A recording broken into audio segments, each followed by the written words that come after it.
Merhaba arkadaşlar. Bugünkü video çekimimizde de sizinle bu tunus işi ata yeleğin çalışmasını yapacağız.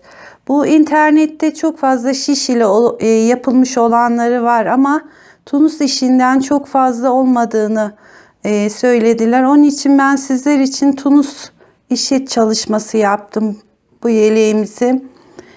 İpimiz 150 gram gri ipten gitti. 50 gram kadar da kenarları için farklı bir renkte ip kullanacaksınız. Yani toplamda 200 gram kadar ip gitti. Şiş numaram da 4 numara. 4 numaralı tunus tığ ile yaptım. Şöyle tekrar göstereyim. Şu kollarımız. Şu da arkamız.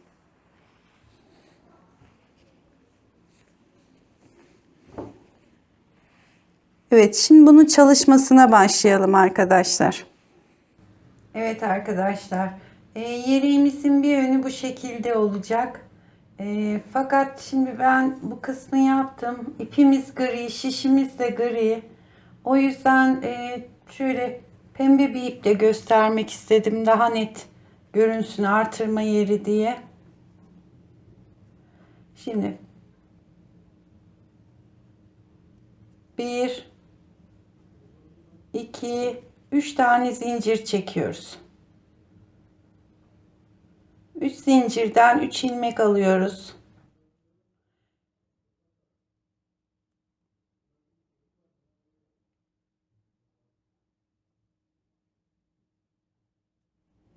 Evet, şimdi 3 ilmeğimizi aldık. Normal tunus işimizi yapıyoruz. 3 ilmek. Şimdi bu 3 ilmeği 5 ilmek yapacağız. Bu bir ilmeğimiz. Şu aradaki ilmeğimizi önce arkaya giriyoruz. 2. Bir tane önünden alıyoruz. 3. Tekrar arkaya giriyoruz. 4. Kenar ilmeğimi alıyorum. 5. İlmeğimiz 5 oldu. Ve geri geliyoruz.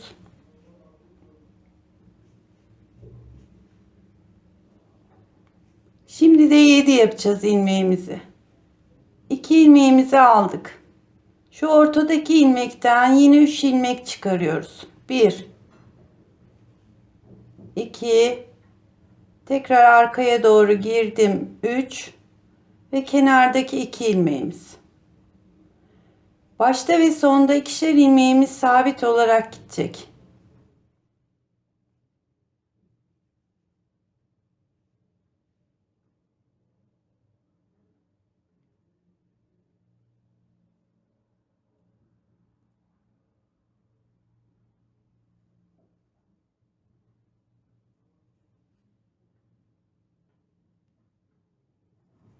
Bu ipin de biraz katı ayrılıyor.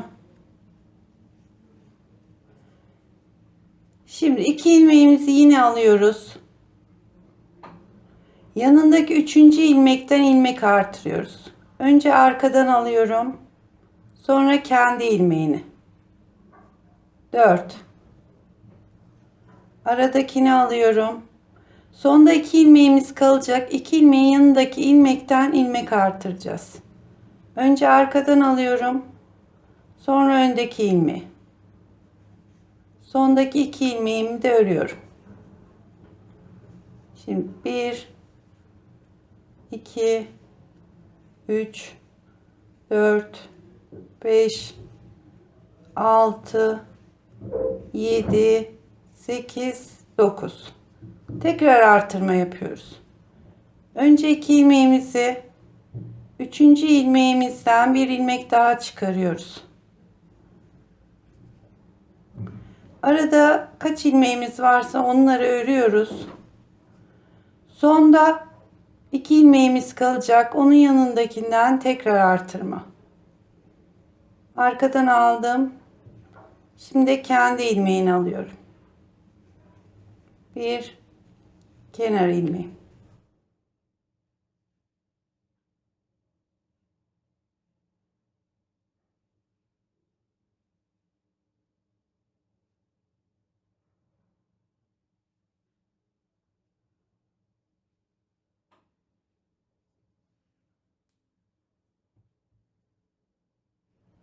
2 ilmeği aldıktan sonra hemen 3. ilmekten önce arkaya doğru giriyorum. Sonra bir tane kendi ilmeğini.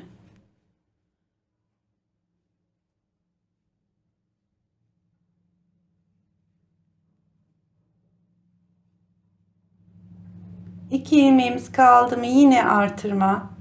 Önce arkadan, sonra kendi ilmeğini. Böyle hem başta hem sonda artırarak ikişer ilmek kala. Bunu istediğimiz sayıya kadar üçgenini çıkacağız.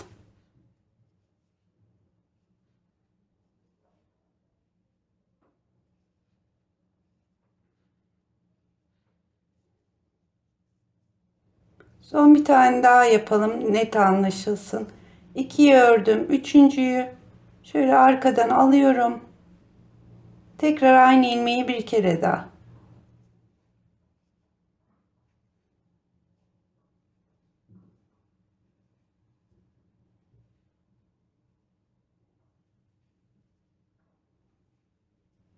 İki ilmeğim kaldı mı yine artırmam.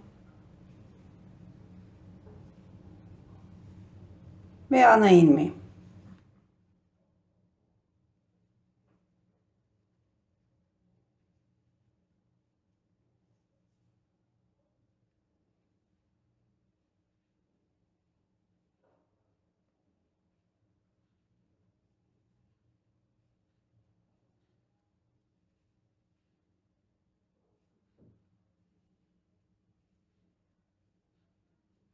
Evet.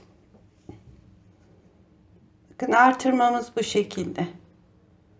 Yanlardan şu sayıyı kaça kadar istiyorsak o kadar her seferinde üçüncü buradan sondan üçüncü ilmek, baştan da üçüncü ilmekten hep artış yaparak istediğimiz ebata kadar çıkıyoruz. Şimdi ben bu gri yeleğimde 3 ilmekle başladım. 31 ilmeğe kadar çıktım.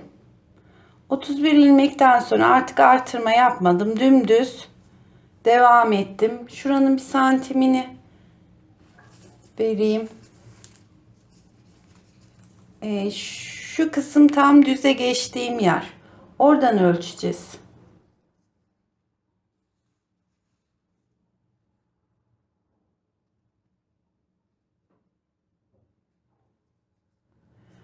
On altı buçuk santim örmüşüm. Yani tam 17 olmamış. 16,5 santimden sonra artık yaka ve kol kesimine başlayacağız. Şimdi önce bu sağ tarafın kolunu keselim.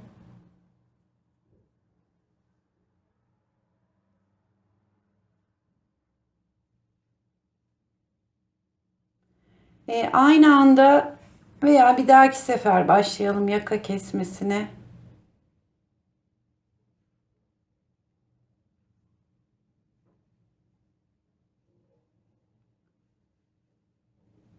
Kolumu da kenarına sonradan bant öreceğim için normalde 5 ilmek yeterlidir kol için ama ben bant öreceğim için 5, 3, 1, 8, 9 ilmek kol keseceğim.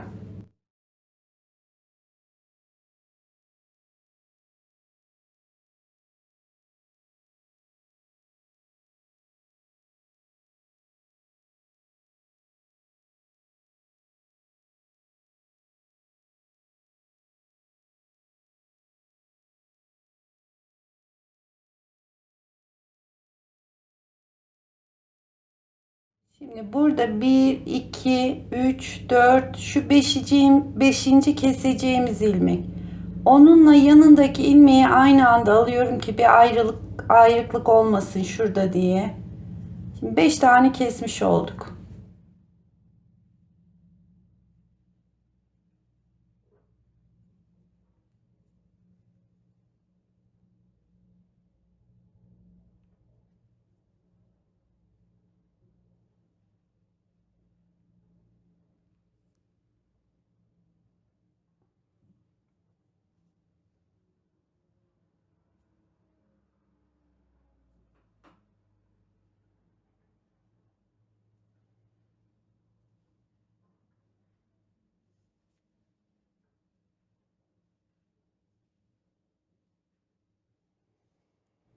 Şimdi yakayı da kesmeye başlayalım. Yakanın V'sini.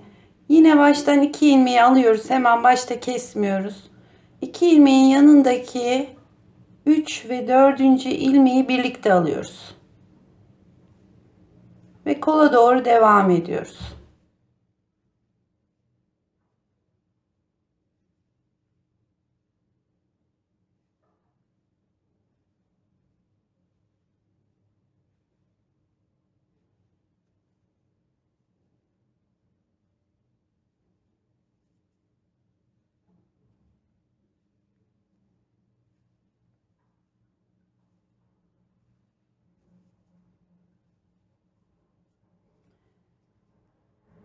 Kolda bu sefer 3 ilmek bırakacağız. Şu yanındaki 3. ilmekle son ilmeğimizi aynı anda alacağız. Şu bir taneyi alayım. Şu ikisini birlikte alıyorum. 3 ilmeğimi kesmiş oldum. Tekrar başa geliyoruz.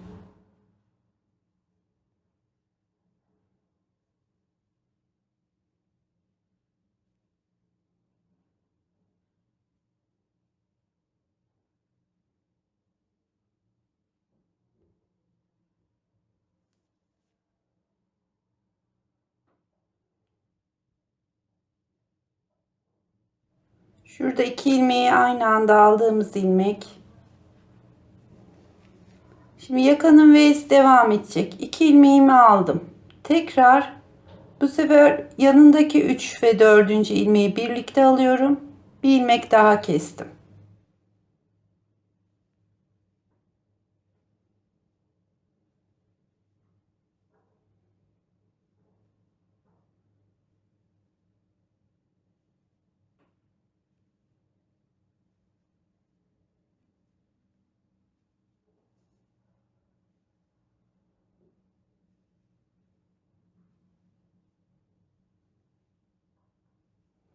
Beş, 3. Şimdi de bir keseceğiz. Yani şu 2 ilmeği beraber alıp bir ilmeği de kestik.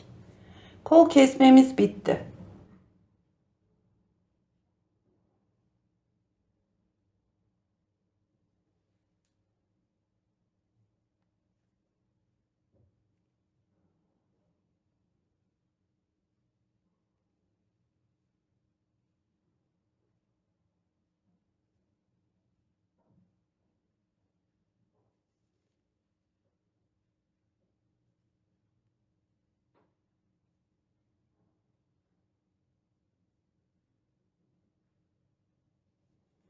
Evet, öne geldiğimiz zaman yine 2 ilmeği alıyoruz.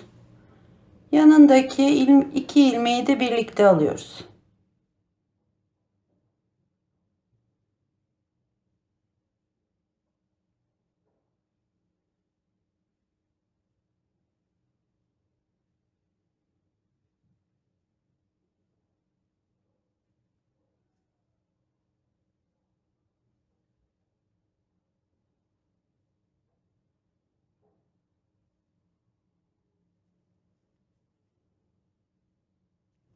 Şurayı bir sayalım. 2, 4, 6, 8 ve 9.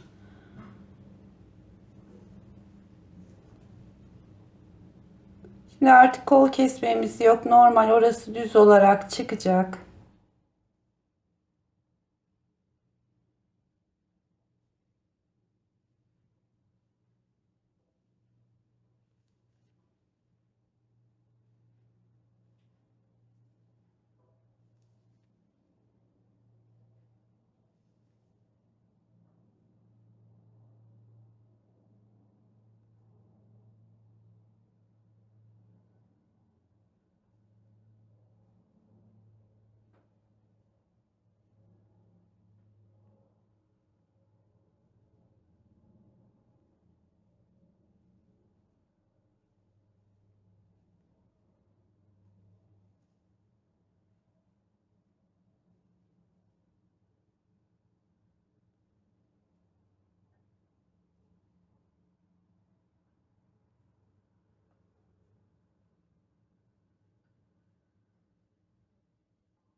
Benim omzumda şu anda 9 ilmek kaldı. Artık 9 ilmek omuz için yeterlidir. Yakayı kesmeden biraz da, yani şurası daha kısa, birkaç sırada hiç kesme yapmadan 9 ilmeğimi örerek gidiyorum.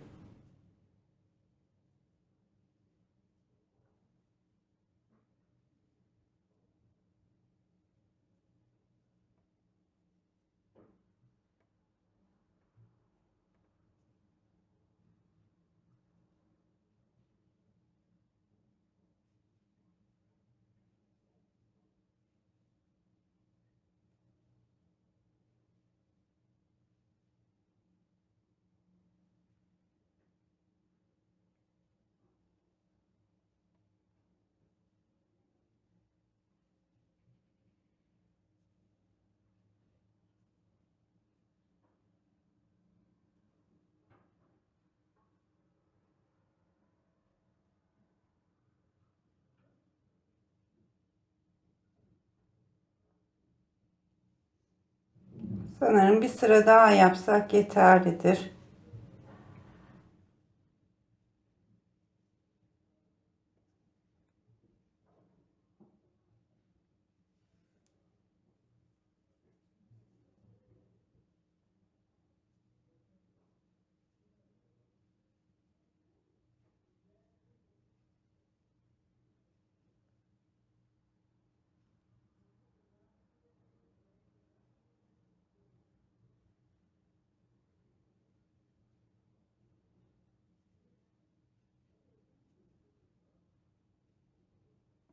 Şimdi şu kol boyunu bir ölçelim.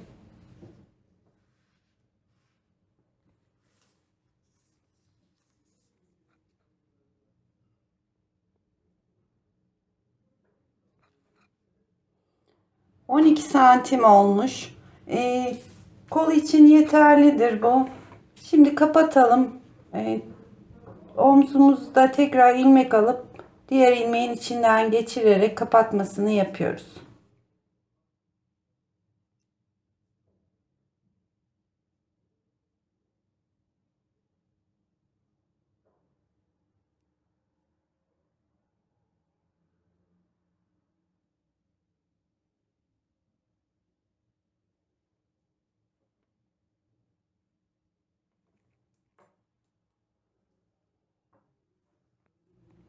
Şimdi şu omzu dikecek kadar ipimi bırakıp kesiyorum.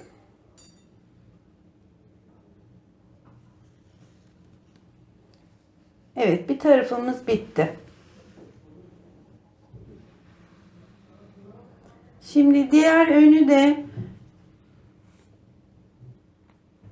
ben yine kol kısmına kadar geldim. Bakın, bu sağ önümüzü bu sefer bu tarafta kol açacağız.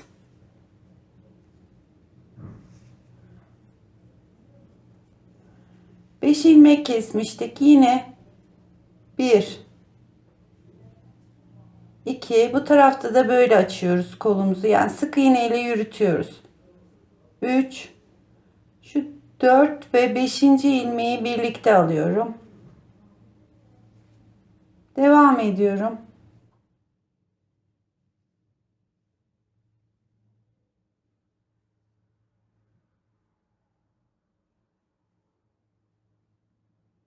Diğer tarafın yakasını bir sıra sonra açmıştık ikinci kesmemizde. Bunu da aynı şekilde yapacağız. Bu sıra düz örüyoruz.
Evet, 5 kestik, 3 keseceğiz. Şu 1, 2, üçüncü ilmeğimizi şöyle çift alıyorum ki şu arası açık olmasın diye. Şimdi ön tarafa gidince de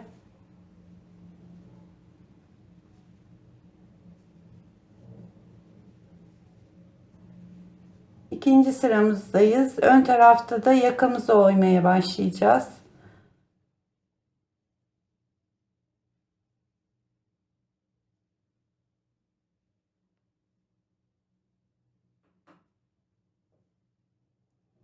Şimdi yakamızı yaparken de yine başta pardon, sonda 2 ilmeğimiz kalacak. Yanındaki 2 ilmeği birlikte alacağız. Bu 2 ilmeğimiz yine sabit olarak devam edecek.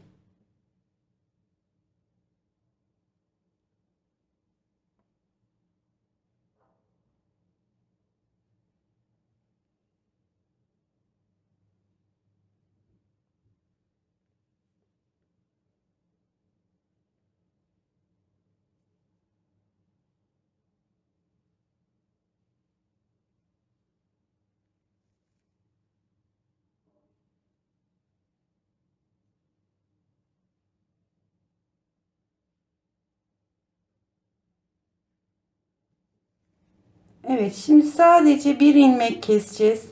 Şu ikisini bir alıp kesiyorum.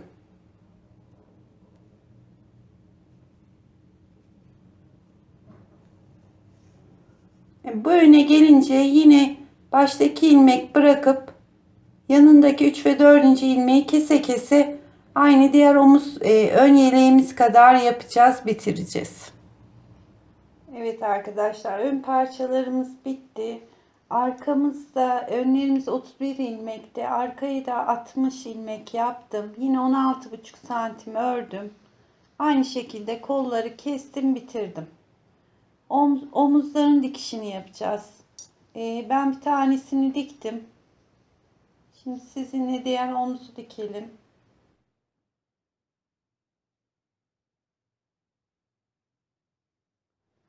Şöyle bir tersine bakalım. Evet.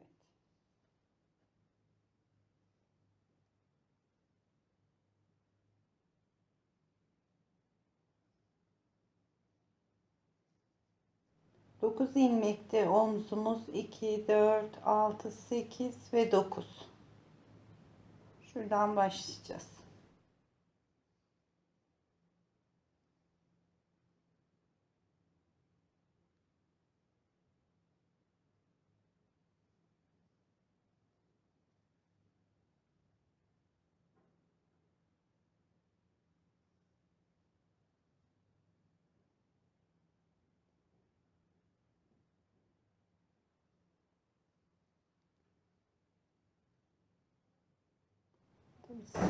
Bunu yere sererek daha rahatlıkla dikebilirsiniz.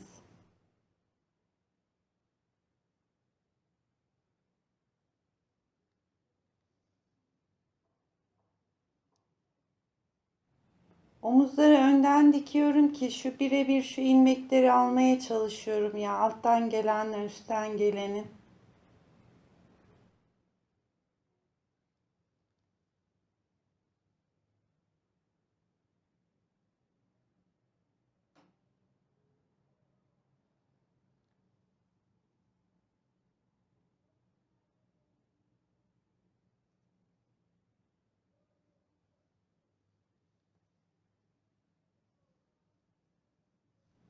Evet. Omuz dikişimiz de bitti. Şu ipimizi bir saklayalım.